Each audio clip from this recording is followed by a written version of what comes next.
Alrighty.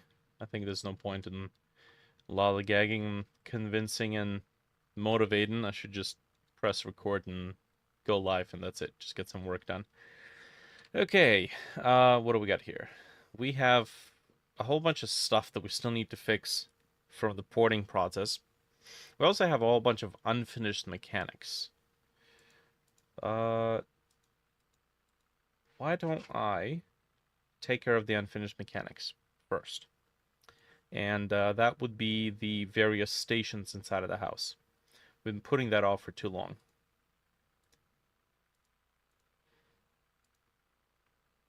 Okay, let's see.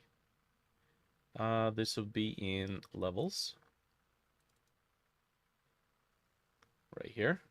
If I run this,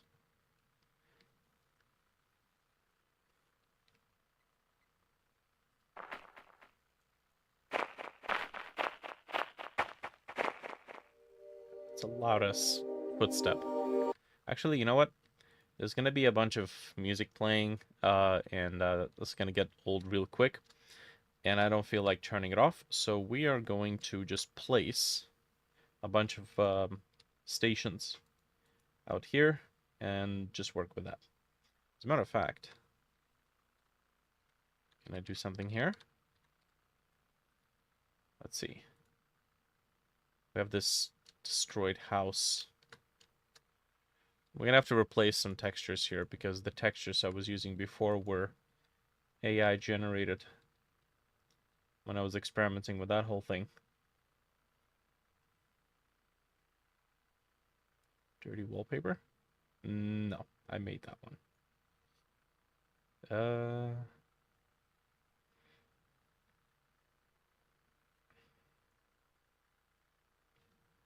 Planks and logs. Nope. These are... Okay, so these are not tileable. Can't use that. Hardwood floor. We can use this one. Hardwood floor too. Yep, okay. We can do this. Fairly certain I painted that. Okay, and then... What else? Wallpaper 4. This is the AI generated one, so we're gonna have to change that up. I don't think that should be too difficult. Okay. Let me actually take a look at this. So, quick load. Wallpaper 4. Okay, so we already have this somewhere.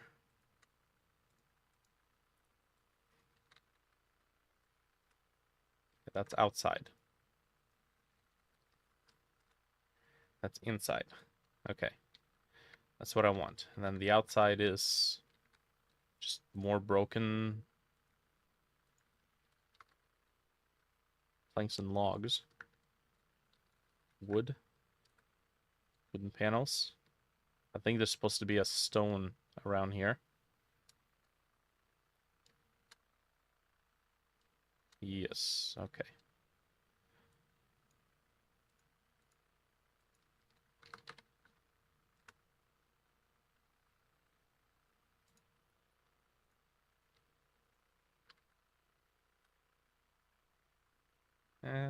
Maybe.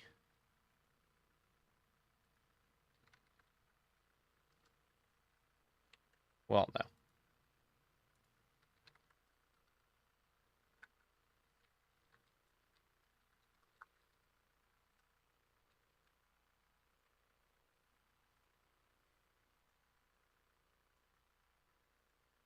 Uh-huh. Yes.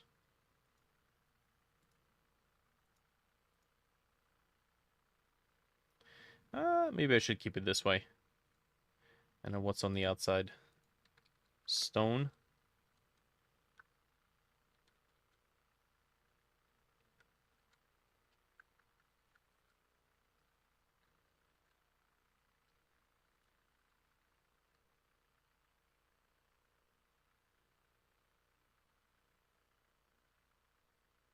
Brick.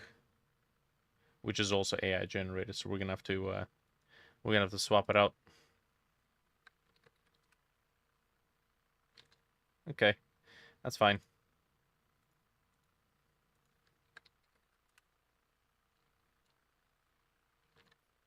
Nice. And then this is stairs.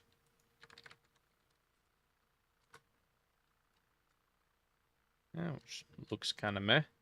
And then this is wallpaper. All right, perfect. So that's good. Close that up. Go back here. And let's get the player in here.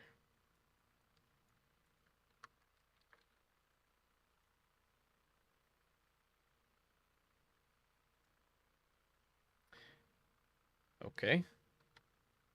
That's definitely not what I wanted to do.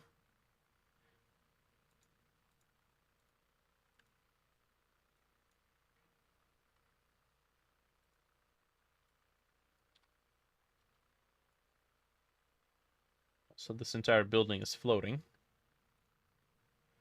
Right. We used a terrain generator on this. Hmm.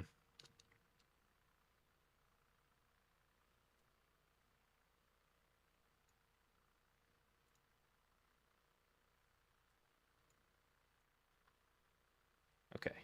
Let me see if I can flatten this thing.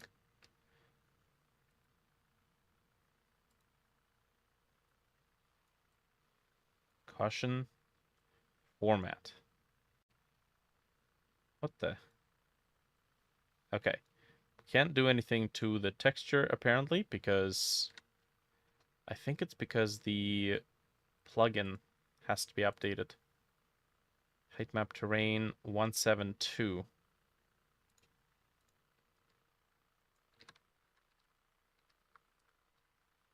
Height map terrain. Nope, still 172.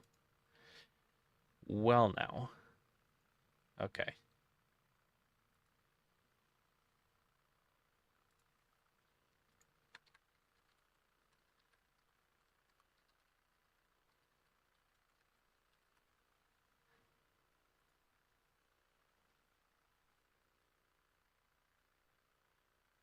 Okay, what version is this? No releases.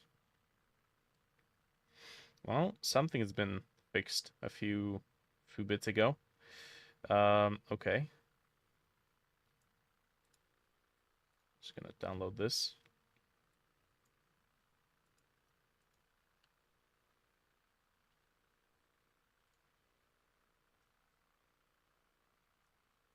Please tell me it's not gonna break anything. Okay, file manager. And then this is H terrain.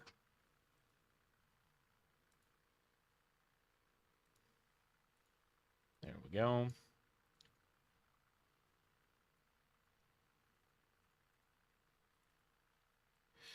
Cool. All right. I'm actually just gonna close this.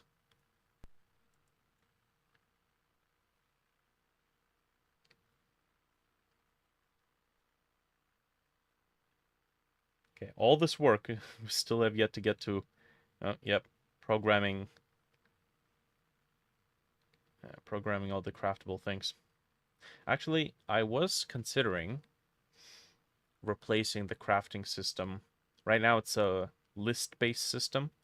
It kind of shows you everything that you can craft, which, to be honest, I don't know if it's I don't know if it's such a great system. See, we had this whole idea of making random craftables,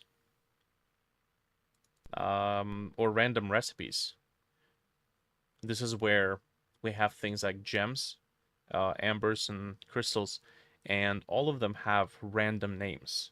They're all assigned random names. So every time you play the new game, the names of them are random, and the recipes are also random. So where for one person's game, in order to craft a torch, you'd need like a red ember. For another person's game, it would be like an orange crystal, hypothetically speaking. So, with that said,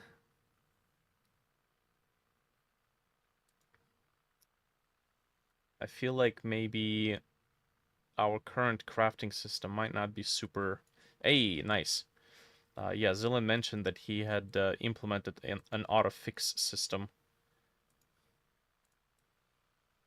for this plugin, so that's nice. It auto-fixes the textures to be of the proper format.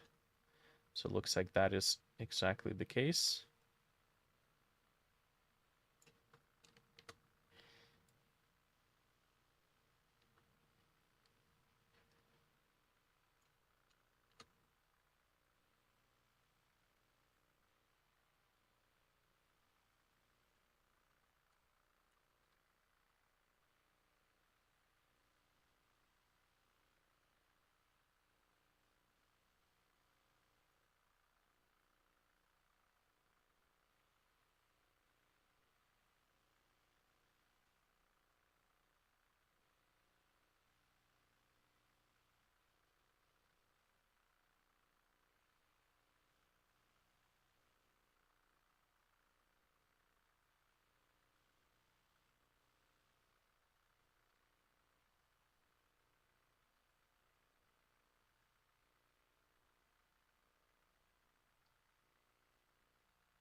All right, perfect.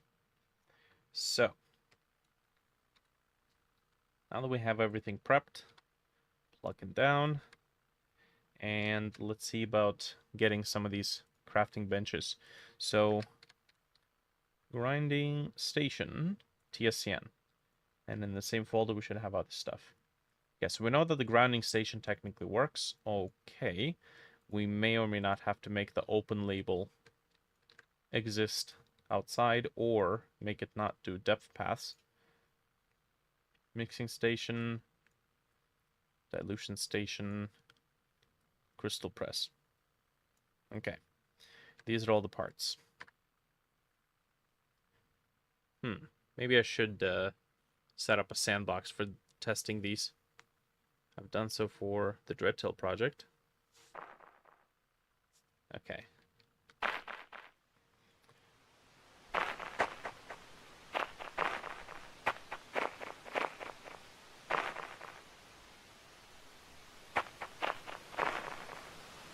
Okay, this works. Nice to see Child of Aether again. Yep. Okay, so let's get... What do we got? Ambers.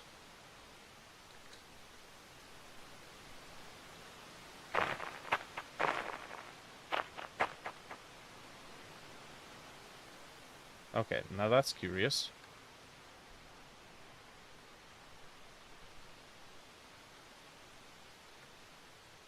It hides the panel anytime we enter the inventory?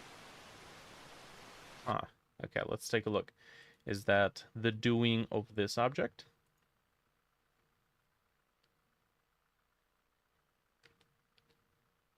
If focused. Open label, hide label, show label. Uh-huh. I think this might be it. So we become unfocused. Well now. That's not good.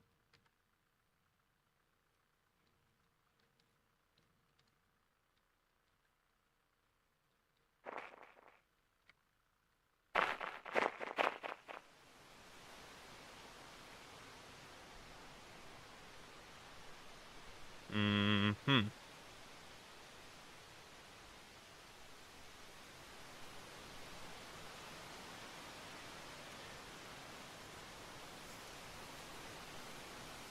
Okay, so... Curious.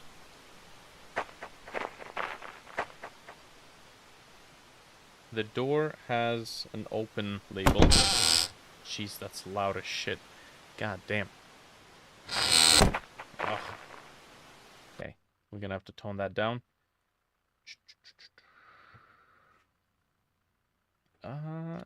Huh.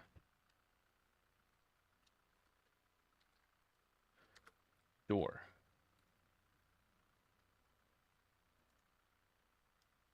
Unit size is 7. Okay. Well, yeah. I mean, technically that's fine.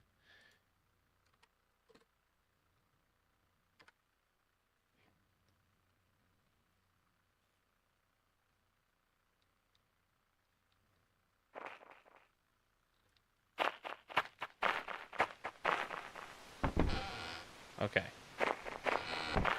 A little bit better. We'll deal with the volumes and everything afterwards. So, right.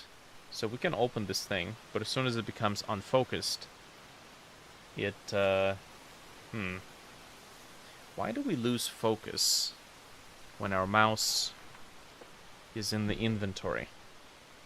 That makes no damn sense.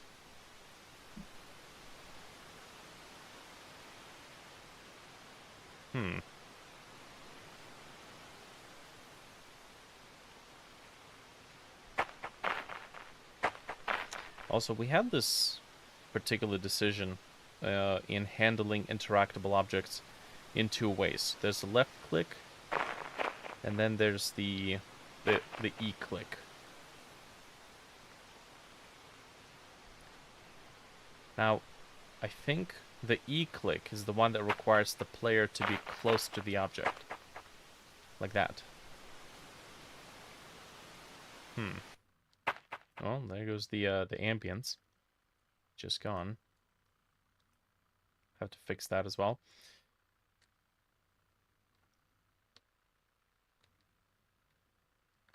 Okay.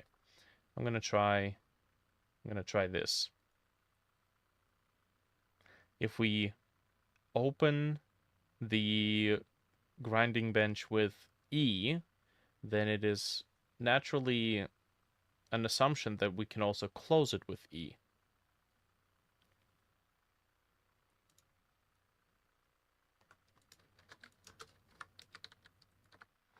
So if that's the case, maybe we'd have the player interact with the mouse.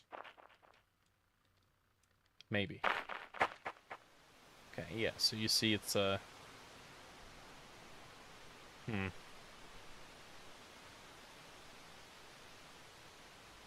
Oops.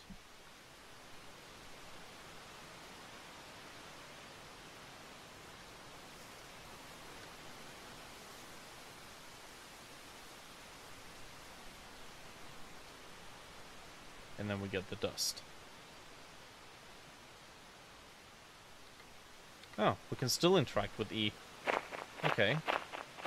And when we walk away, it doesn't really hide.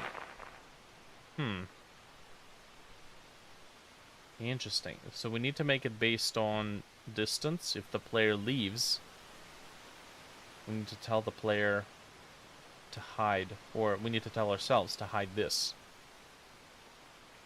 Which, okay.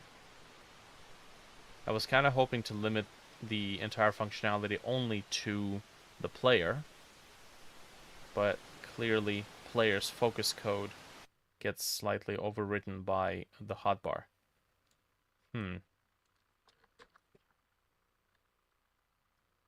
Okay, is adding an area node here smart? Not here. Here.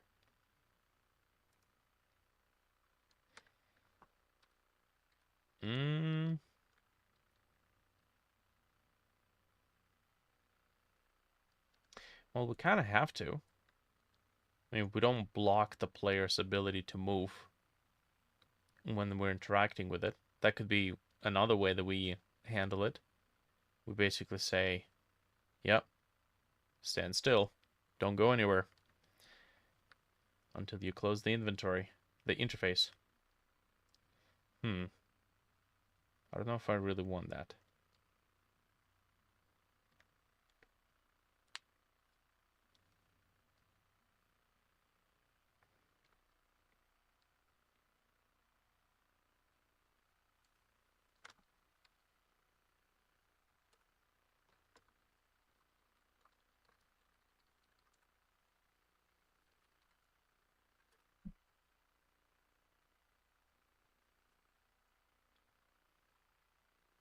we got to be careful with this, because there could be a case when the player is close enough to interact, but it's outside of the collision shape. So this has to be, yeah, this has to be accounting for that.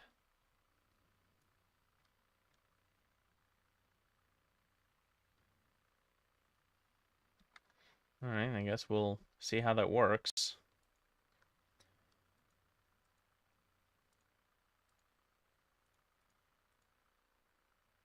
Is the body exited? If body dot is in group, player group, player has left immediate area, and then we're gonna say what? This.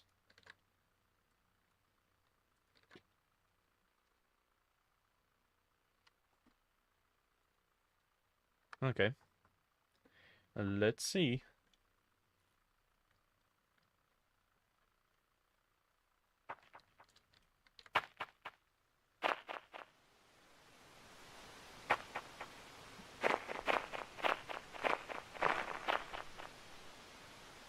Okay.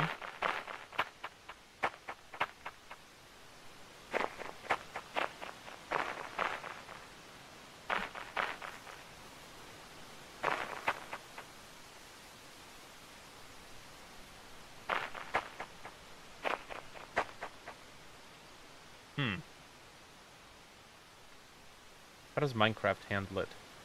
You walk up to an object, you press a button, and then the entire screen gets darkened, and then you see the interface of the item that you're interacting with. It also blocks your movement.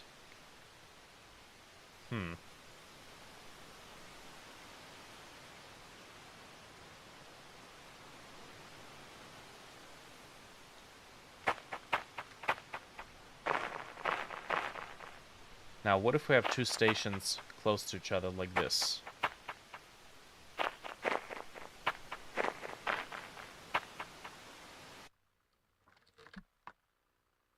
Either we have to physically separate them, and we have to remember to do that with every level, or we have to make sure that they somehow can coexist in one same space. It's one of those things I thought I had figured out, but apparently not. Okay, so we got 4 stations here. We could be next to all of them.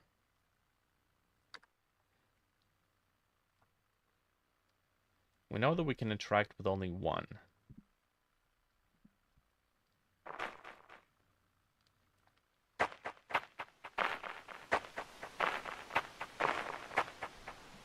So if we're interacting with this one,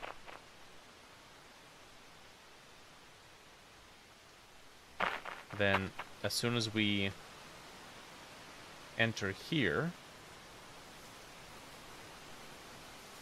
well, see, this is where the focused code was supposed to kick in. Because if we're next to another element, we're not focusing on this one.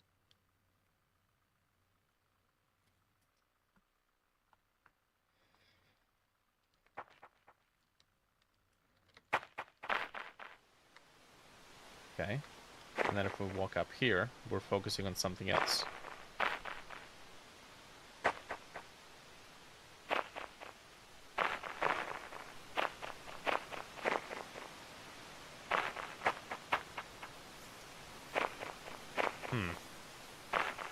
But of course, this is where we have a problem with inventory.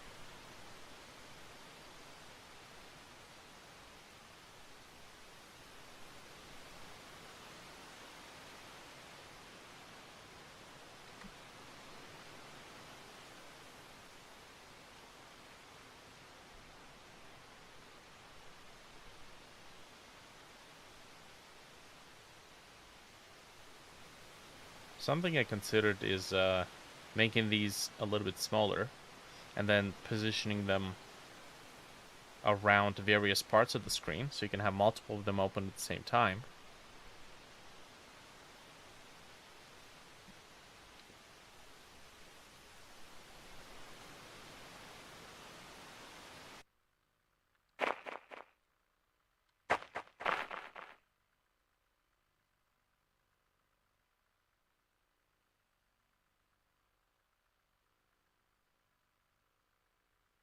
Hmm.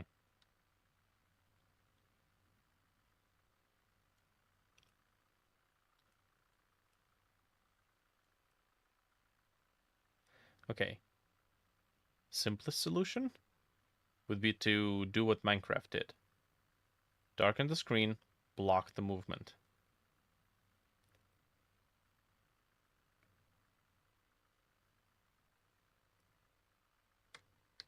Because they can't become focused on a different thing while this inventory is open.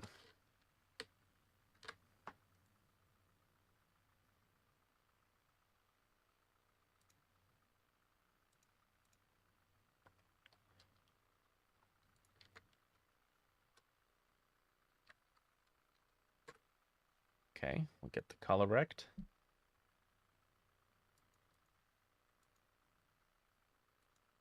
The things you never think you're gonna have to think about.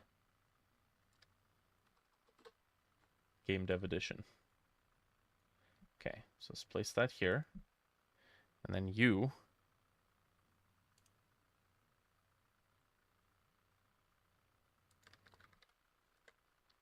Let's just do label. Oh, maybe not.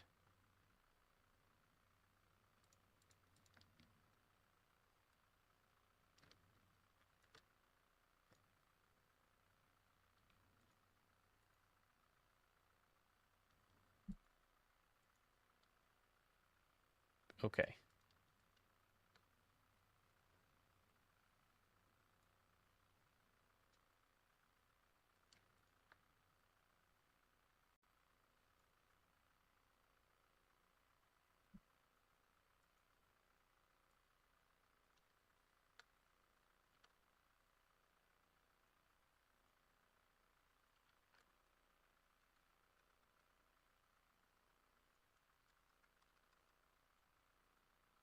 Cool.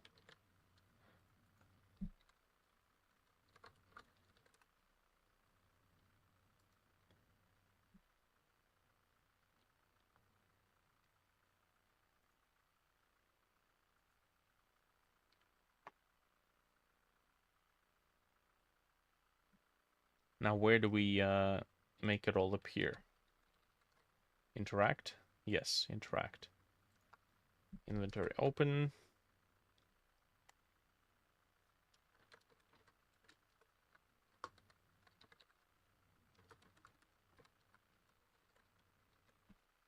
Okay.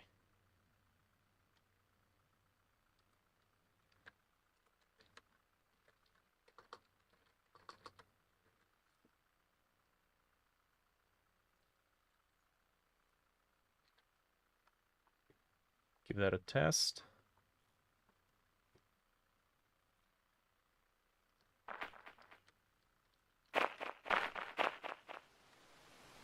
Mm-hmm. Okay, now the unfocused thing is still interfering with us. So we're gonna go ahead and comment that back out. And then this, let's go darker.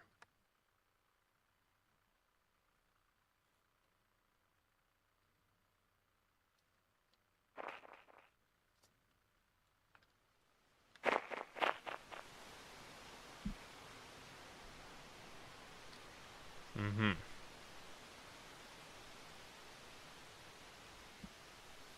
Okay.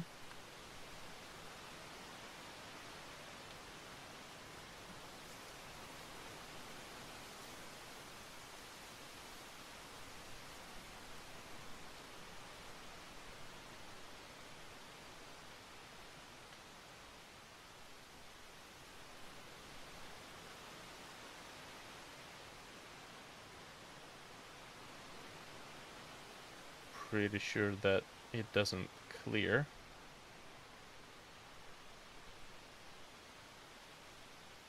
Oh, there we go. Okay, and then we have to close. So we'll have to make sure the player cannot move while the inventory is open.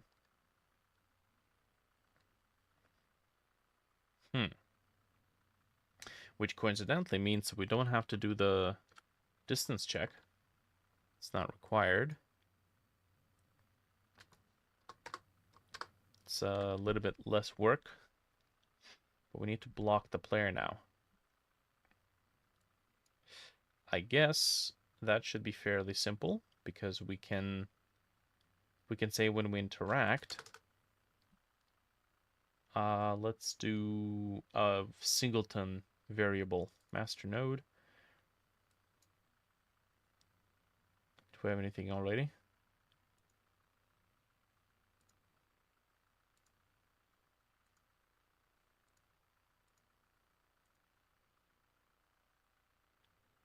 Mouse and UI. Nope, I don't think we do. Okay, the var. Crafting. Oh, bench open. Let's call it bench open. Should we just do like a more universal can move? And then more than one thing can actually toggle that? Maybe. Lock player movement. As long as we don't get any conflicts.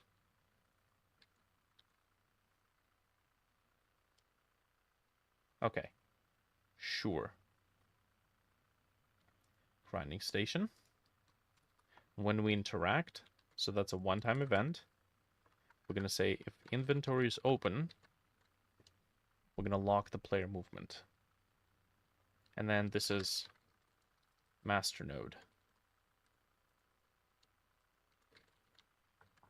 Cool. So now we'll go to the player.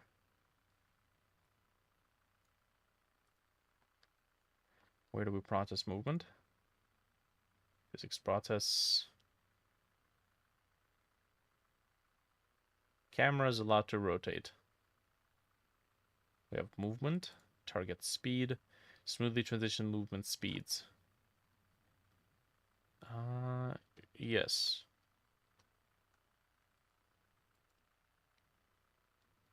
Target speed X, target speed Z. We could say if lock player movement is true, target speed X is 0, target speed Z is 0. And why do you complain? Because it doesn't exist. It doesn't exist until literally here. So target direction times move speed.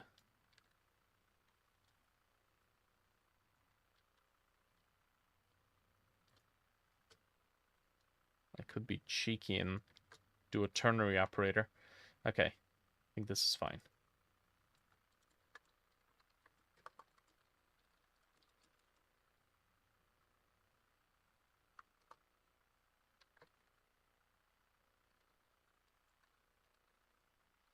Okay.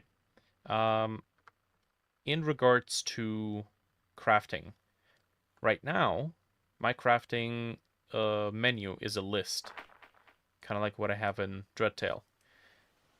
Now, this means that as we start approaching dozens and dozens and hundreds of items to craft, it's either going to be a very obscenely long list, or we're looking at tabs, menus, or some sort of organization apparatus, user interface, which might be kind of overwhelming, to be honest. Plus, giving everything right from the get-go is a bit weird, a bit overwhelming.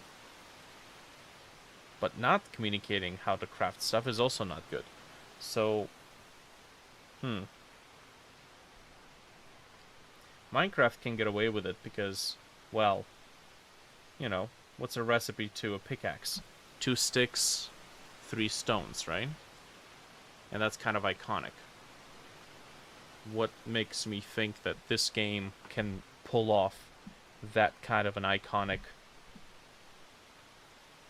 What makes you think that this game is significant enough to have players bother remembering recipes? Okay. Well, that's good. We can't move, but it still plays it. Plays the animation. Don't want to do that. This stuff doesn't have to run all the time.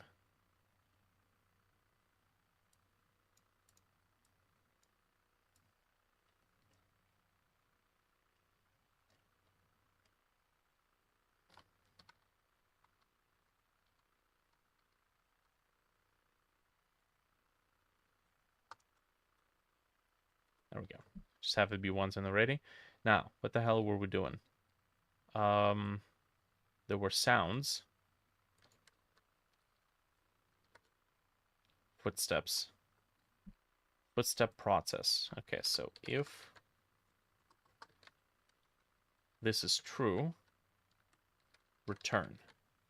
No footstep sounds.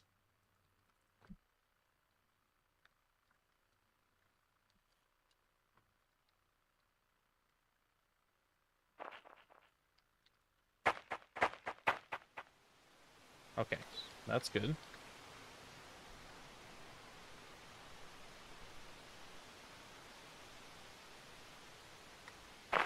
And then we press E to exit.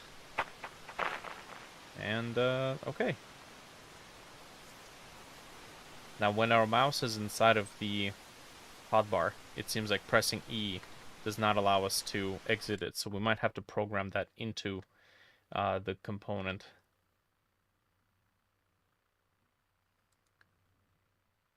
Grinding stations. We don't really interact with it. We have one here. Input.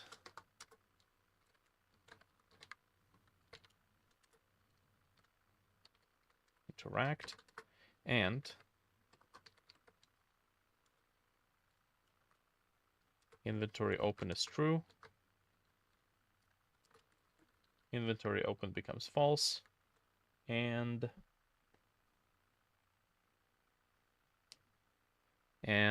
master node.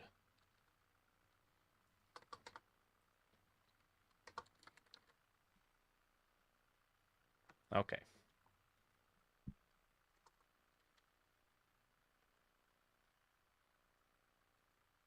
Although I think we were about to have a double interaction.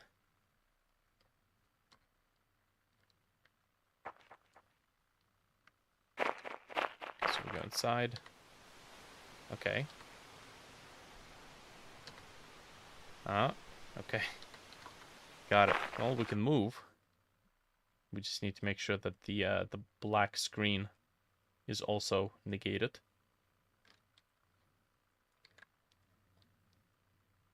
I don't know how reliable that is, to be honest.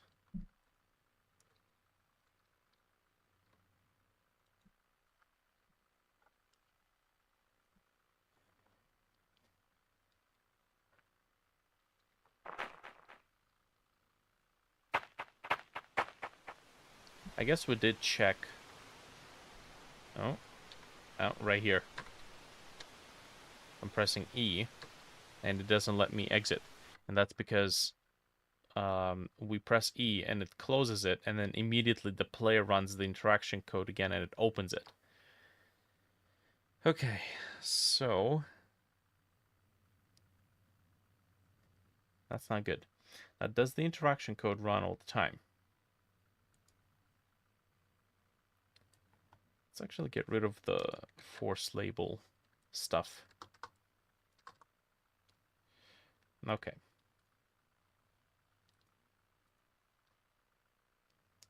Interact. Print.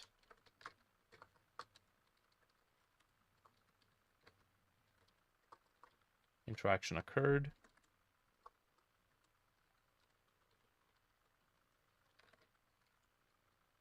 And then append a little time display at the end. And let's see if this gets triggered in both cases. I doubt it. I think it has to be in focus to be triggered.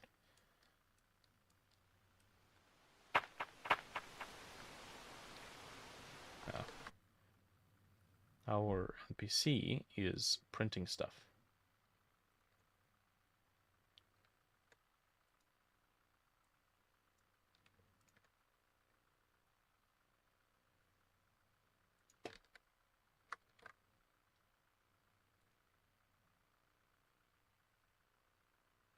Right. Debug is true.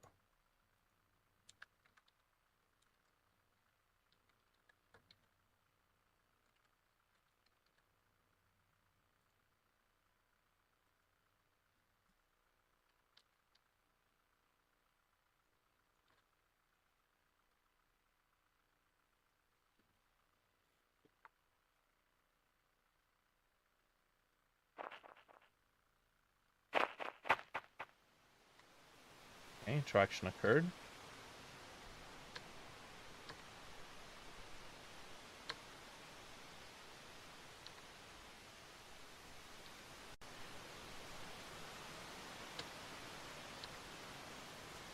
Hmm.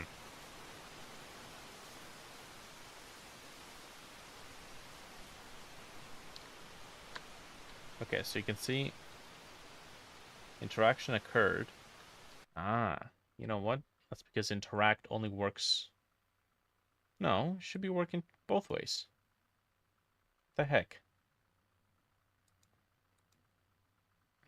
No, it's probably because right here. Yeah, this runs, and then we're interacting with it again. Hmm.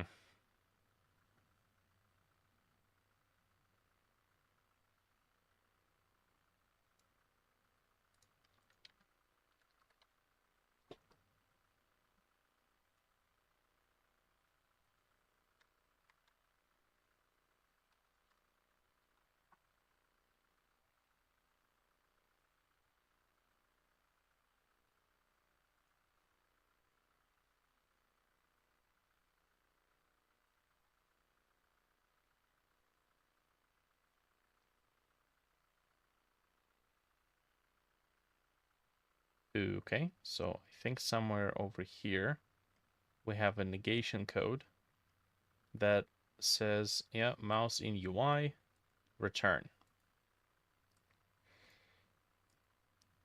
Interaction process. Curious. Now I'm pretty sure we placed that because we had to. And I think that's because mineable objects were reacting to the mouse. Hmm. Now we do have two types of interactions. Check out the players opening this object. Open, focused, interact. And then there's another one that is mouse-based.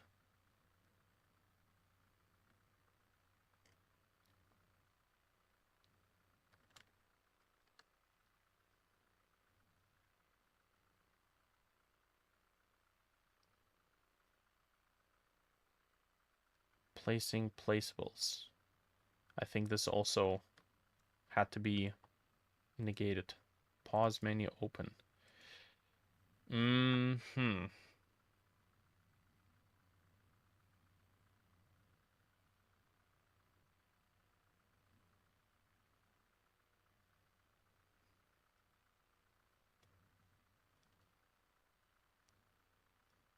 And then attempt to mine. Here's another one.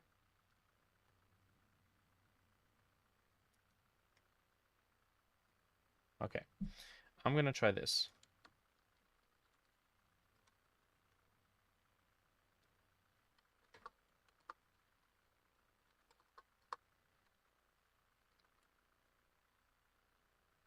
So if the closest interactable is not null, and mouse is not in UI, then we will allow whatever this is, which is mineable, attempt to mine.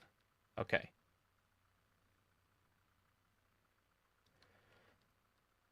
Here we have interaction, and then here we have left mouse, which also interacts. Uh-huh, but I think there's a group check, isn't there? Has method interact. Nope.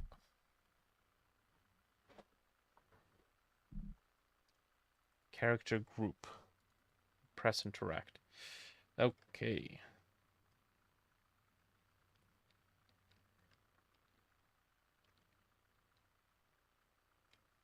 I have a feeling we may or may not have to maybe separate, block this code out, because we have two types of interactions and they technically have two completely unique interaction systems. One is based on proximity to the player, the other one's based on proximity to the mouse. Minables, specifically. Click mouse and check mouse and panels. Okay.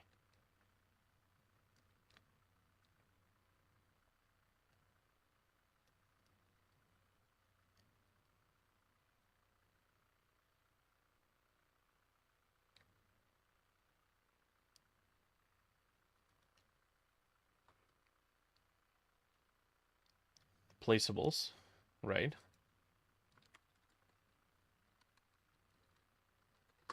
Placeables has to check if the mouse is not in UI. Okay.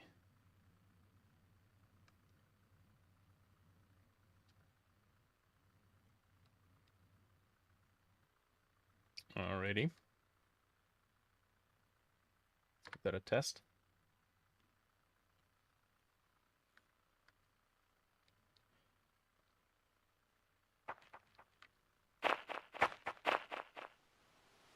Alright, so that works. And then, there we go. So we can enter and exit regardless of where the mouse is right now.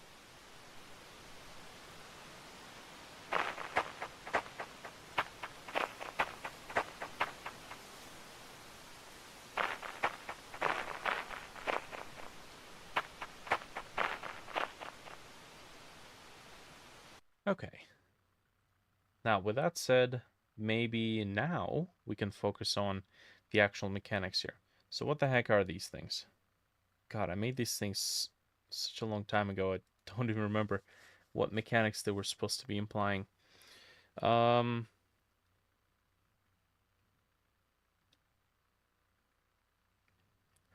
Grinding station is for turning solid crystals or crystalline objects into dust. What the heck is the dust used for?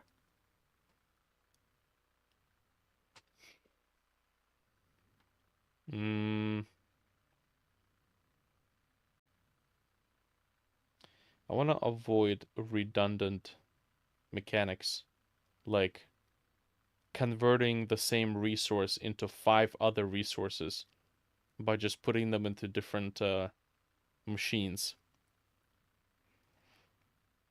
We convert the crystallines to dust in order to create. We had brews and we had tonics. Tonics you throw, brews you consume.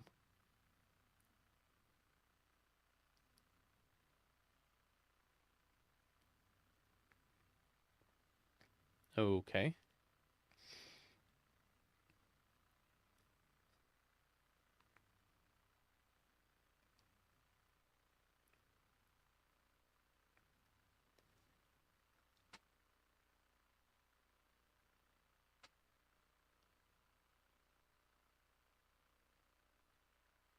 Tonics you throw, brews you consume.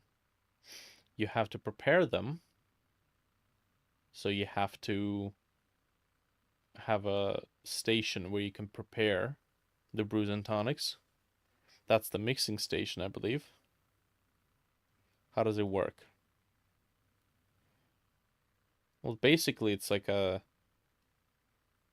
Minecrafty style combine or drop a bunch of objects, certain objects, into crafting slots, and then on the output you get your whatever it is you put. Now, various powders that you get from grinding the crystallines Have different properties. Those properties are randomly generated or randomly assigned. Each player has a different crystal name with different properties. So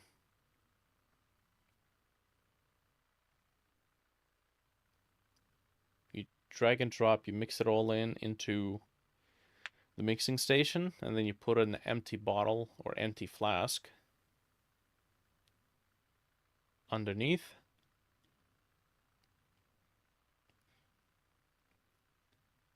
Okay.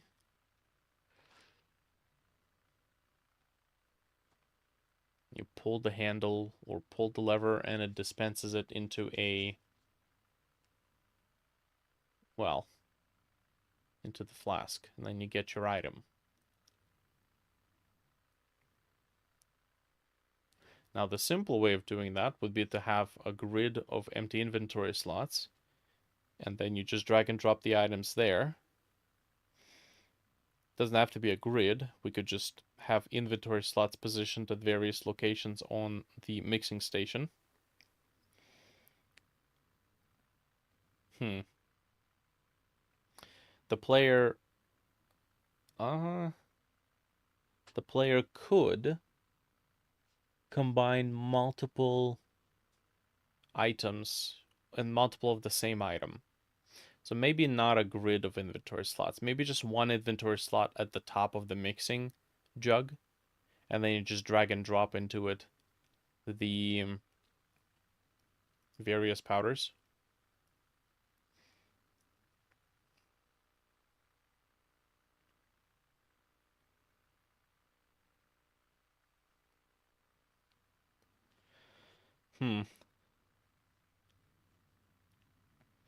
Obviously, if you fill the entire jug, there has to be a limit to how much you can put into it. If you fill an entire jug of the same powder, then you're just gonna get like 100% consistency with just that one special effect. Let's say it's the powder of light amber. Okay, powder of light amber. The light amber gives you a little bit of a glow. So putting more of it, 5 light amber dusts, would produce what effect? Do you glow brighter or do you glow for longer? I'm thinking for longer. Okay, so it's a time thing. Okay.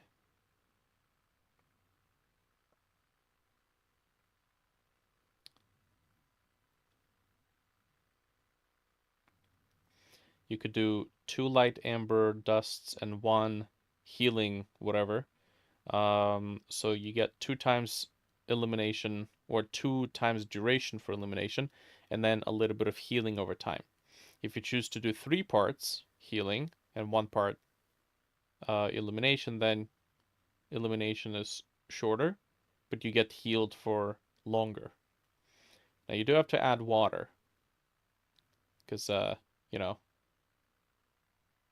chowing down on glowing Kool-Aid is not exactly an interesting mechanic. So you have to balance out water. You already have water.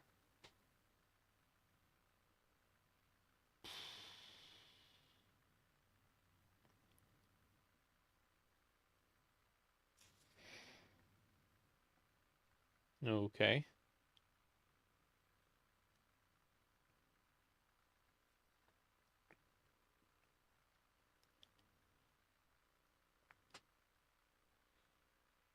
Mixing station. What if you make a mistake and you put something you didn't know, or you forgot what the heck you already put into the mixing station? Well, then shit out of luck. Should have written it down. Or should have remembered it. Maybe. Well,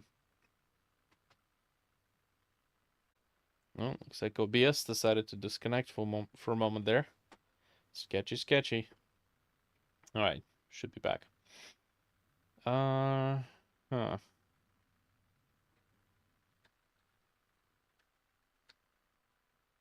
Do we need to sketch it out? I don't know. I think we just think about it. Okay, if you make a mistake, then I guess you can just dump it. Or you could deposit it into a flask and pray that you didn't mix healing and poison together. That would be kind of funny.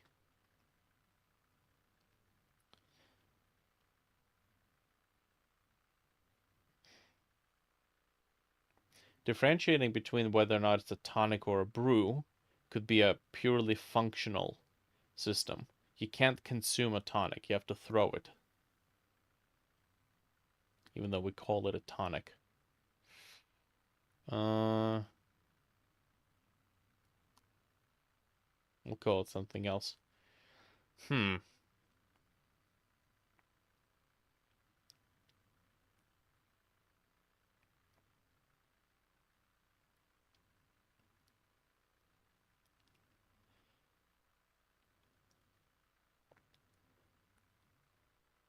Now, we could make it non-deterministic.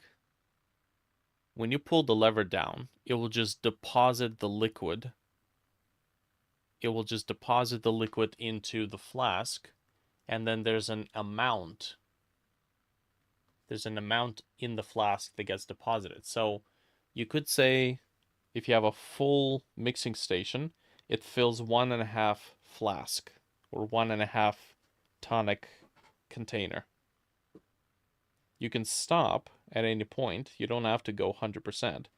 You could say, oh yeah, we're gonna do like 20% in a flask, and that's it. Maybe we don't have enough water. That's actually a good way to limit it. Water. You need to make sure you deposit water. Because if you deposit powders and nothing else, well, that's not gonna be it's not gonna be very handy. So you need to be able to deposit water.